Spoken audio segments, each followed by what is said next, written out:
ఓపిక్గా ఉండి ఈ కార్యక్రమానికి మరి సోషల్ రెస్పాన్సిబిలిటీ ఉంది ఇక్కడ వచ్చిన పిల్లలందరికీ నేను అనుకుంటున్నాను. వాళ్ళందరూ కూడా రూట్ ఫౌండేషన్ తరఫున, అమెరికన్ ఆంకాలజిస్ట్ ఇన్స్టిట్యూట్ తరఫున కూడా మా అందరి తరఫున హృదయపూర్వక స్వాగతం తెలియజేస్తున్నాను. మహిళా దినోత్సవం ప్రాముఖ్యత మనందరికీ తెలిసింది. ఇందాక చెప్పారు మహిళా దినోత్సవంలో మరి తల్లి పాత్ర ఎంతవరకు ఉంటుంది అనేది.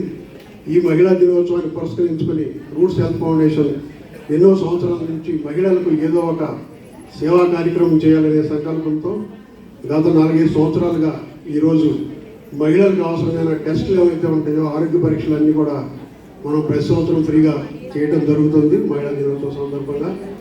ఈ సంవత్సరం మహిళా దినోత్సవానికి ఒక ప్రత్యేకత ఉంది. ఎందుకంటే మహిళలు మనం అందరం చెప్తా ఉంటాం, మహిళలు సహనశీలు, ఆత్మవిశ్వాసంతో మరి జీవించాలి సమాజంలో చెప్తూ ఉంటాం. కానీ ఇక్కడ అందరికన్నా ముఖ్యమైన వ్యక్తులు ఈరోజు ఇక్కడ ఉన్నారు. వాళ్ళే క్యాన్సర్ సర్వైవర్స్.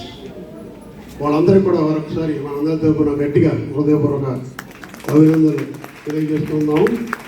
మనందరికీ తెలిసిందే, మనకి ఏదైనా చిన్న జ్వరం లాంటిది రాగానే మనం చాలా కంగారు పడిపోతాం, చుట్టుపక్కల ఉన్న వాళ్ళందరినీ కూడా కంగారు పెట్టేస్తూ ఉంటాం. అటువంటిది క్యాన్సర్ లాంటి ఒక పెద్ద వ్యాధికి గురైనప్పుడు వాళ్ళు ఆ వ్యాధిని ఎలా ఎదుర్కొన్నారు, వాళ్ళ ఫ్యామిలీ మెంబర్స్ ఎంత స్ట్రగుల్ అయి ఉంటారు, వాళ్ళు వ్యాధి నుంచి మరి బయటకు రావడానికి ఎంత ఫైట్ చేసి ఉంటారు అనేది మనం ముఖ్యంగా ఇక్కడ గమనిస్తే కనుక వాళ్ళు మనందరికన్నా కూడా పెద్ద ఫైటర్స్.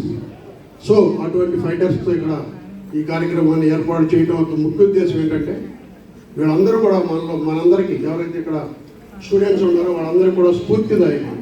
వాళ్ళ ఫైటర్స్, వాళ్ళు రియల్ ఫైటర్స్. వాళ్ళు ఎంతో స్ట్రగుల్ పడి ఉంటారు ఫ్యామిలీ పరంగా, శారీరకంగా, ఆర్థికంగా. ఆ క్యాన్సర్ వ్యాధిని జయించి మళ్ళీ వాళ్ళు సాధారణ జీవితం గడుపుతా మరి ఈరోజు ఎంతో దూరం నుంచి వచ్చారు ఇక్కడ ఈ వాక్లో పాల్గొనాలి, వాళ్ళ మెసేజ్ మనందరికీ అందజేయాలనే ఉద్దేశంతో వాళ్ళందరికీ కూడా మా అందరి తరఫున కూడా హృదయపూర్వక స్వాగతం అలాగే అభినందనలు తెలియజేస్తూ ఈ వాక్ ద్వారా ఇక్కడ ఎవరైతే ఉన్నారో స్టూడెంట్స్ వాళ్ళందరూ కూడా వాళ్ళ ఆత్మవిశ్వాసాన్ని, వాళ్ళ పోరాడే తత్వాన్ని కూడా అలవర్చుకుంటారని ఆశిస్తూ మరొకసారి అందరూ కూడా మహిళా దినోత్సవ శుభాకాంక్షలు తెలియజేసుకున్నాను. Thank you.